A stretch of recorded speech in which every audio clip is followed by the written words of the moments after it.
Good evening, ladies and gentlemen. Thank you for the opportunity to address this board on behalf of both the Union of Cuban ex-political prisoners and the Cuban American community which we represent. As I said before, my name is Matt Perez. I am proud to be accompanied by executive directors and members of our organization, individuals who have experienced deprivation of liberty, who have witnessed evilness at its worst, and who continue to focus the untiring struggle to promote freedom and democracy for our birthland, Cuba.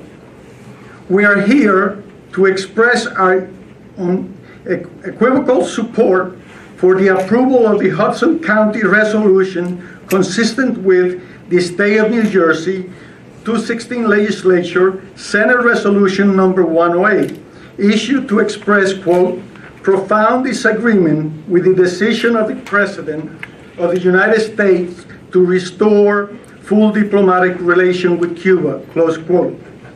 During the past half century, the Cuban people have toiled and traveled a road paved with blood and have experienced perennial suffering, restriction of social and economic development, and deprivation of fundamental human rights. While the dictatorship uses the nation's resources, both human and material, to foment political instability through the continent and to enrich the coffers of the nation's despots. The President, with his unilateral action, has in effect provided a lifeline to the Cuban regime at a time when it is confronting insurmountable economic challenges, most recently compounded by the significant unfavorable effect of oil price decline on the Venezuelan economy, de facto controlled by the Castro regime.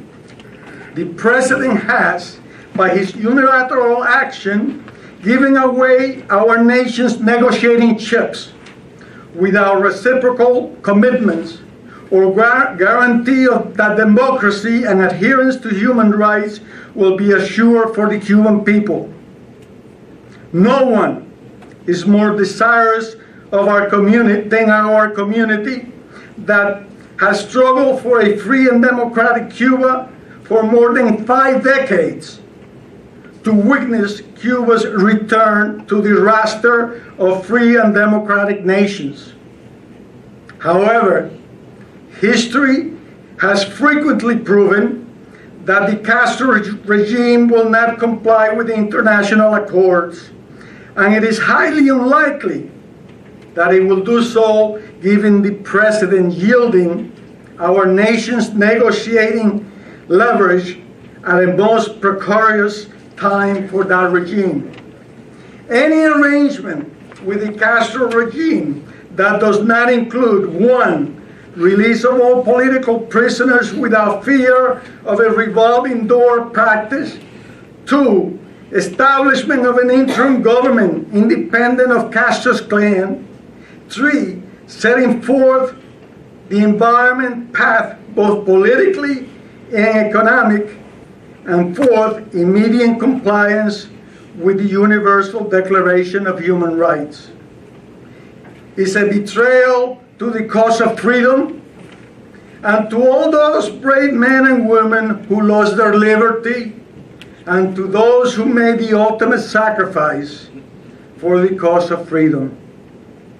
Our Senator, Robert Menendez, pointedly and accurately encapsulated the President's actions as follows, quote, a symmetrical trade that sets a dangerous precedent and will invite further belligerence towards Cuba's opposition movement and the hardening of the government's dictatorial hold on its people. Thus, we urge you to express your solidarity with our senator, with our state legislature, and our community by adopting the proposed resolution number 11. We thank you very much.